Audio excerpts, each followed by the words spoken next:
Okay, good morning to all of you. This is Saurabh Sonakia, and you are watching me at Sonakia Math Classes. And this is aptitude test number 12, and this is 12th of May 2020. So, this is the time to evaluate yourself, to about your preparations. The preparations are going in the right direction or not. Only you have to take only 20 minutes to evaluate about your general science and current affairs portion and Hindi portion, English portion, and as well as arithmetic portion. Right, so very good initiative that is taken by me, and you have to only give me only the 20 minutes. Right, so the question number 1 is in front of you.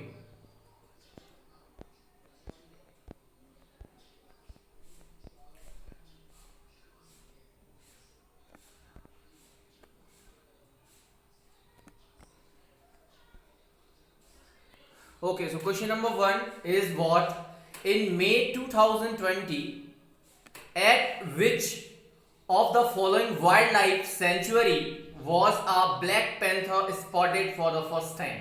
मई 2020 में निम्न में से किस वन्य जीव अभयारण्य में पहली बार ब्लैक पैंथर को देखा गया? फर्स्ट ऑप्शन भगवान महावीर सेंचुरी, भगवान महावीर अभयारण्य, Netravali wildlife sanctuary, Netravali वन्यजीव अभयारण्य, Bondla wildlife sanctuary, Bondla वन्यजीव अभयारण्य, and Mhadei wildlife sanctuary, Mhadei वन्यजीव अभयारण्य. जल्दी से 5 सेकंड का आपके पास time. Okay, so time's up now. इसका सही आंसर मैं आपको बताता हूं. इसका है option number B, Mhadei wildlife sanctuary. याद रखेंगे ये चारों के चारों आपके गोवा में है. कहां पर है? गोवा. गोवा एक आपका जानते हो आप लोग, एक हमारा स्टेट है जो बहुत ही छोटा स्टेट है, चाहे हम बात करें एरिया वाइज और चाहे ही हम बात करें किसके पॉपुलेशन वाइज. याद रखेंगे हम.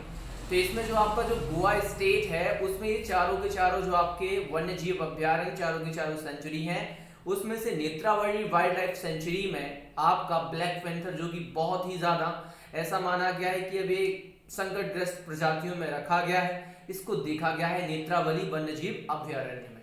चलेगा, क्वेश्चन नंबर 2 की तरफ हम लोग आगे बढ़ते हैं. Question number 2 is in front of you.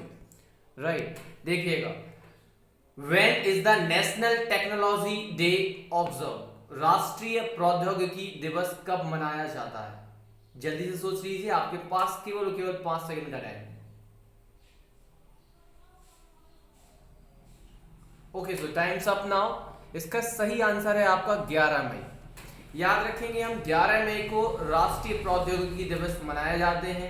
इस दिन में विज्ञान में भारत की उन्नति, भारत की प्रोग्रेस, साथ में और प्रौद्योगिकी मतलब टेक्नोलॉजी में इंडिया ने किस तरीके से प्रोग्रेस किया है, इस दिन हम लोग इसके बारे में चर्चा करते हैं. प्रधानमंत्री हमारे इसके बारे में बताते हैं. साथ में हमारे भारत देश के लिए विज्ञान और प्रौद्योगिकी में किए गए वैज्ञानिकों के महत्वपूर्ण योगदानों को भी याद किया जाता है. That means this is the day when the Indian prime minister remember about the contribution that is done by the famous scientists and as well as famous scientists for the progressing of India in the field of science and technology. Right, चलेगा, आगे बढ़ते हैं हम question number 3 की तरफ. Okay, and question number 3 is in front of you. Okay, तो question number 3 देखिएगा. Name the Indian who has been conferred with Deutsche Welle freedom of speech award 2020 among with 17 journalist from 14 countries. उस भारतीय का नाम बताइए जिसे 14 देशों के 17 पत्रकारों के साथ स्वतंत्रता की अभिव्यक्ति पुरस्कार 2020 के डायचे वेले द्वारा सम्मानित किया गया है. Arnab Goswami option number A, option number B Ravish Kumar, option number C Siddharth Varadarajan, option number D Sudhir Chaudhary. ये आप चारों के चारों नेम बहुत ही फेमस हैं, आप लोगों ने सारे के सारे लोगों को सुना होगा. तो आपको बताना है इसमें से किसको फ्रीडम ऑफ स्पीच 2020 अवार्ड दिया गया है. जल्दी से आपके पास 5 सेकंड का टाइम. ओके, तो इसका सही आंसर आपके सामने है सिद्धार्थ वरदराजन. आप लोगों ने जैसे जाना था 3 मई को प्रति वर्ष क्या मनाया जाता है? वर्ल्ड प्रेस फ्रीडम डे, मतलब विश्व प्रेस स्वतंत्रता दिवस मनाया जाता है। उसी दिन डच बैले के द्वारा 14 कंट्रीज 14 देशों के 17 लोगों को किया गया था। इसमें किसके लिए, जो अभी हमारे पूरे विश्व में एक समस्या चल रही है कोविड-19, तो उसकी क्या बोलते हैं असलियत को विभिन्न प्रदेश सरकारों या देश स्तर पर जो समस्याएं हैं उसको उजागर किया है। इसके लिए कई बार उन्हें सरकारों के द्वारा प्रताड़ना भी की गई है। इसके जरिए तब भी उन्होंने अपना जर्नलिज्म का काम नहीं छोड़ा। इसके जरिए इसको दिखाया गया है। उसी के तहत यहाँ पर 14 देशों के 17 लोगों को यहाँ पर हम याद रखेंगे सम्मानित किया गया। उसी में हमारे देश के सिद्धार्थ वरदराजन को भी freedom of speech 2020 duchess valley द्वारा सम्मानित किया गया है। तो ये हमारे लिए बहुत ही सम्मान की बात है। सिद्धार्थ वरदराजन ने 2015 में एक, अगर मैं बात करूं आपको, तो एक कोई भी एक ऑनलाइन फ्री पेज स्टार्ट किया था, द वायर, आपने सुना होगा। अगर आपने अभी नहीं देखा होगा तो आप देख सकते हैं। इस पर बहुत बड़े बड़े जर्नलिस्ट आपका इस पे आते हैं, लेकिन ये आपका कैसा नहीं है, इलेक्ट्रॉनिक मीडिया पर ये फ्री पेज है। That means this is just not like a news channel. This is on a online page, right? Where you can get the video conferencing as well as the news that is telecasted via this news page. Okay, तो आपको याद रखना है सिद्धार्थ वरदराजन, और ये किसके editing and chief हैं याद रखेंगे हम, इनका नाम है द वायर। ओके, चलेगा हम क्वेश्चन नंबर 4 और हमारा हिंदी पोर्शन स्टार्ट होता है यहाँ से।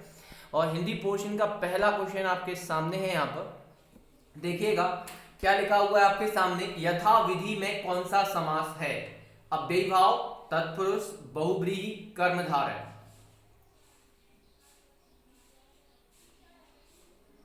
ओके, तो आपका समय समाप्त हो गया और इसका आपका सही आंसर है अव्ययी भाव। आप जिस तरीके से जानते हैं यथाविधि में यथा एक अव्यय है, तो जिन भी शब्दों के आगे आरंभ में अव्यय लगा होता है, यथा लगा होता है, आ लगा होता है, ये सारे के सारे अव्यय कहलाते हैं। तो याद रखना इस शब्द में आपका कौन सा अव्ययी भाव समास होता है? यथा विधि, विधि के अनुसार। यथा का मतलब क्या होता है? अनुसार। आपने इसको संस्कृत में भी समास में भी पढ़ा होगा और हिंदी समास में भी आता है। तो यथा विधि का सही समास कौन सा है?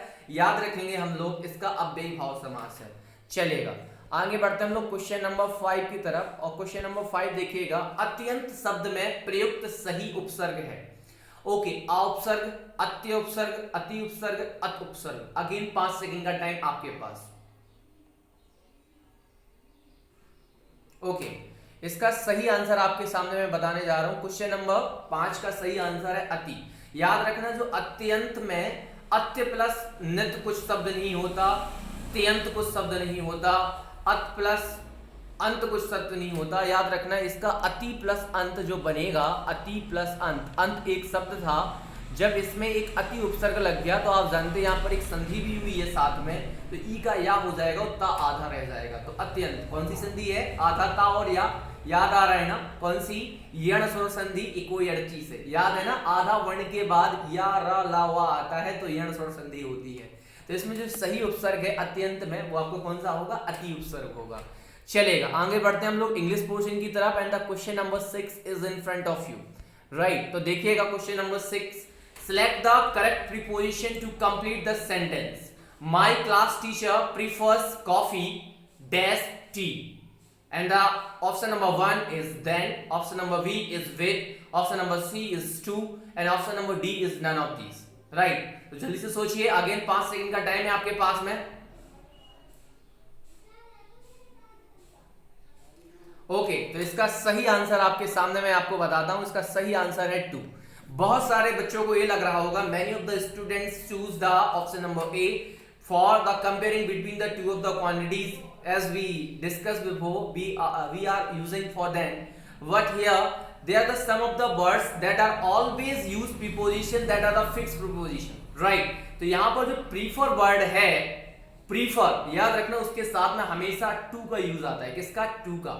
आपने जैसे पढ़ा होगा सीनियर के साथ, जूनियर के साथ, इंफीरियर के साथ, सुपीरियर के साथ, ये सारे कुछ ऐसे वर्ड्स हैं इनके साथ टू का प्रीपोजिशन ही आता है, चाहे वो कंपेयर ही क्यों ना किया जा रहा हो दो प्रॉपर नाउन्स में। याद रखेंगे तो हम हमेशा किसका यूज करेंगे? टू का, प्रीफर के लिए। चलेगा, आगे बढ़ते हैं हम लोग क्वेश्चन नंबर 7 की तरफ। और क्वेश्चन नंबर 7 इज, याद रखेंगे, choose the correct antonym of humble? Option number A bold, option number B down to earth, option number C lowly and option number D modest. जल्दी से सोचिएगा, 5 सेकंड का time है आपके पास। ओके, इसका सही आंसर है आपका बोल्ड। अब आपको अगर इसका हिंदी की वोकैबुलरी अच्छी है, दैट मींस इंग्लिश की वोकैबुलरी, दैट मींस आपको मीनिंग पता है, that means you can answer for each and every antonym and सिनोनियम and also one word substitution, right? Antonym of humble, सबसे पहले हम्बल का मीनिंग क्या होता है? विनम्र होता है, विनीत होता है। बोल्ड मींस क्या होता है? साहसी और निडर, तो जस्ट उल्टा हो गया ना। डाउन टू अर्थ मींस क्या होता है? व्यवहारिक, बहुत ही मतलब व्यवहारिक आदमी है।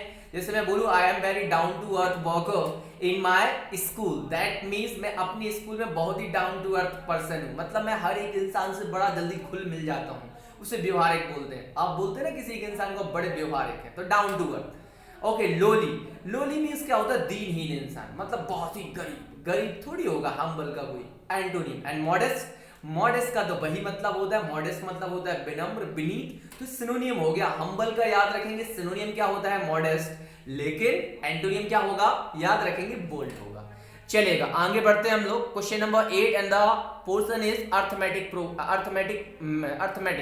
That means aptitude in mathematics. So question number 8 आप देखेंगे क्या लिखा है? 6 bells commence tolling together and toll at intervals of 2, 4, 6, 8, 10, 12 seconds respectively in 30 minutes. How many times do they toll together? 6 घंटियां क्रमशः 2, 4, 6, 8, 10 और 12 सेकंड के अंतराल पर एक साथ बजती हैं, तो 30 मिनट में वे कितनी बार एक साथ बजेंगी? Option number A 4, option number B 10, option number C 15, option number D 16। जल्दी से कैलकुलेट कीजिए, 15 सेकंड का टाइम है आपके पास।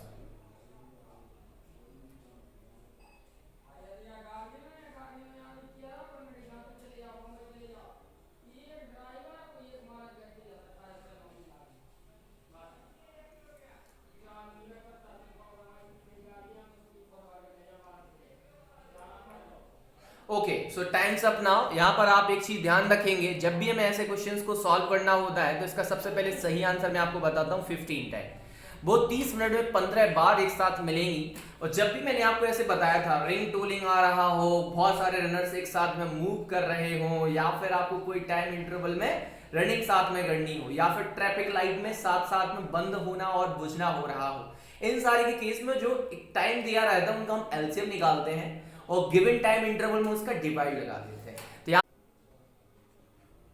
तो आप यहाँ पे अगर मैं इनका एलसीएम निकालूं 2, 4, 6, 8, 10 और 12 का, तो अगर आप एलसीएम ले लेंगे इनका, तो ये 2 से कितने बार जा रहा है? 1 टाइम, ये 2 बार, ये 3 बार, ये 4 बार, ये 5 बार और ये आपका 6 बार। अगेन 2 से लगाया तो 1, 1, 3, ये 2, ये 5, ये 3 बार। अगेन 2 से लगाया तो 1, 1, 3, 1, 5 और ये आपका कितना आ गया? 3। तो आपने देखा अब हमें 3 से लेना होगा, तो 1, 1, 1, ये आपका 1, ये आपका 5 और ये 1। अब हमें कितने से लेना होगा? 5 से। तो सारे के सारे कितने हो गए आपके? 1, 1। तो आपका जो एलसीएम आ गया वो 2 2 जा 4, 4 2 जा 8, 8 3 जा 24, 24 5 जा कितना होता है? 120। अब ये तो मुझे लेना नहीं सिखाना पड़ेगा, एटलीस्ट आपको। ओके, आपको सारे लोगों को एलसीएम आता है। तो हमने जैसे ही एलसीएम निकाल दिया, अब आपके पास में टाइम इंटरवल दिया रखा था 13 मिनट्स, राइट? और आपके पास में एलसीएम आया वो 120 सेकंड्स आया। तो सबसे पहले मिनट्स को सेकंड्स में बदलना पड़ेगा या सेकंड्स को मिनट में, क्योंकि सेम क्वांटिटी हमें रखनी पड़ती है। आप देखेंगे यहाँ पर तो 30 × 60 ये आपका सेकंड में बदल गया, और अपॉन में आपका 120 सेकंड्स दिया, तो सेकंड से सेकंड कैंसिल आउट, 60 से 120 2 टाइम और 2 से 30 कितने टाइम आएगा आपका? 15 टाइम। तो आपका इसका सही आंसर हो गया, वो हो गया ऑप्शन नंबर सी, राइट? कोई दिक्कत किसी को? तो इसकी तरीके से हमारा ऑप्शन नंबर सी सही हो गया। चलेगा, अब हम बढ़ते हैं क्वेश्चन नंबर 9 की तरफ and hope so you will answer it, right? तो यहां पर हम क्वेश्चन नंबर 9 को देखते हैं। ओके, तो देखिएगा, in a box there are 8 red, 7 blue and 6 green balls, 1 ball is picked up randomly, what is the probability that it is neither red nor green?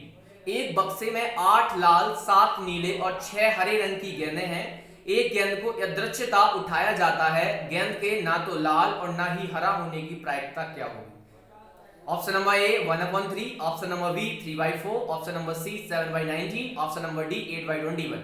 केवल 15 सेकंड का टाइम आपके पास।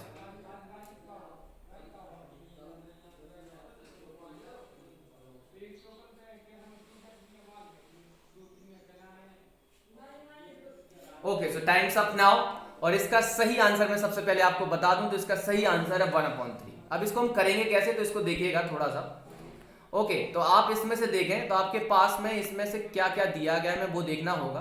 तो आपके पास में जो रेड बॉल है वो आपकी कितनी है 8, जो आपकी ब्लू बॉल्स मतलब जो आपकी नीली गेंदें हैं वो आपकी कितनी 7, और जो ग्रीन बॉल है वो आपकी कितनी है 6।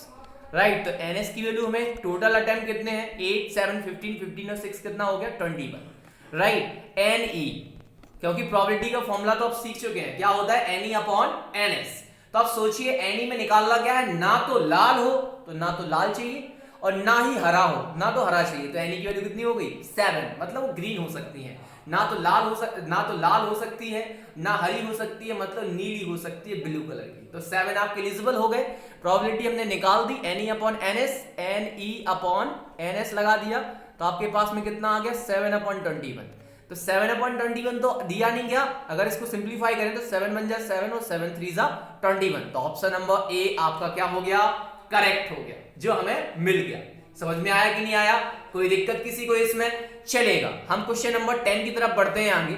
लास्ट क्वेश्चन है आपका, and hope so you will answer it in very quick time of interval. Right, so option number 10 देखिएगा, how many 4 letters word with or without meaning can be formed out of the letters of word logarithms if repetition of letters is not allowed? शब्द logarithm से 4 अक्षरों के शब्द अर्थ वाले अथवा बिना अर्थ वाले कितने बनाए जा सकते हैं यदि अक्षरों की पुनरावृत्ति की अनुमति नहीं है? Option number A 40, option number B 400, option number C 5040 and option number D 2540। Right, तो जल्दी से टाइम्स अभी आपके स्टार्ट होता है, आपको मिलेंगे 15 सेकंड, जल्दी से आप करना स्टार्ट कीजिए।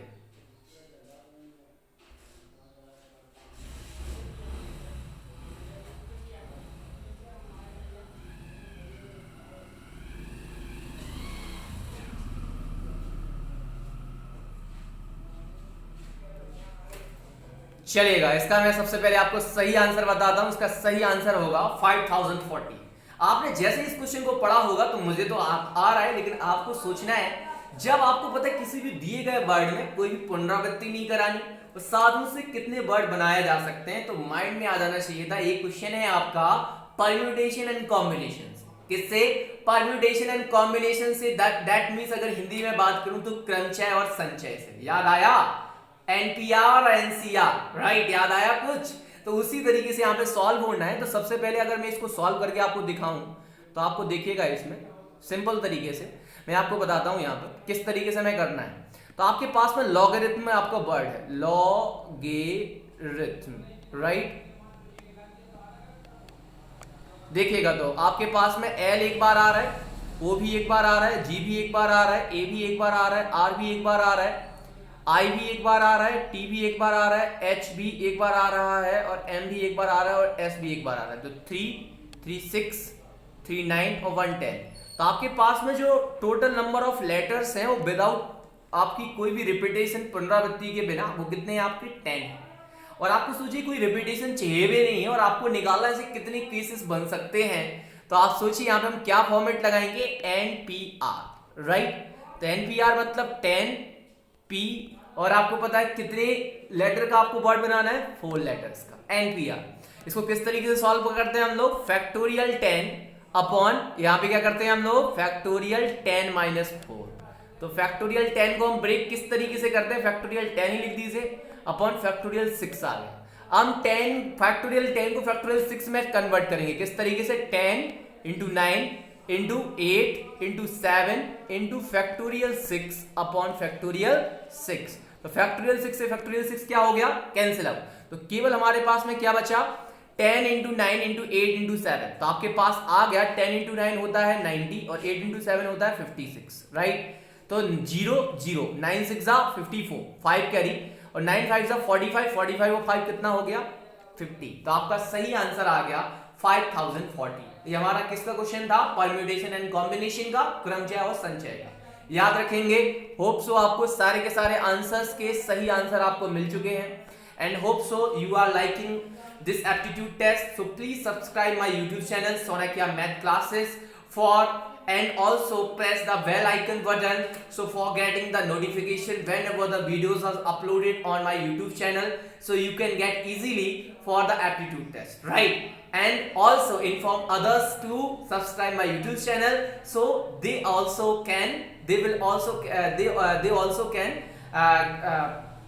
beneficial from this aptitude test. Okay, Jai Hind.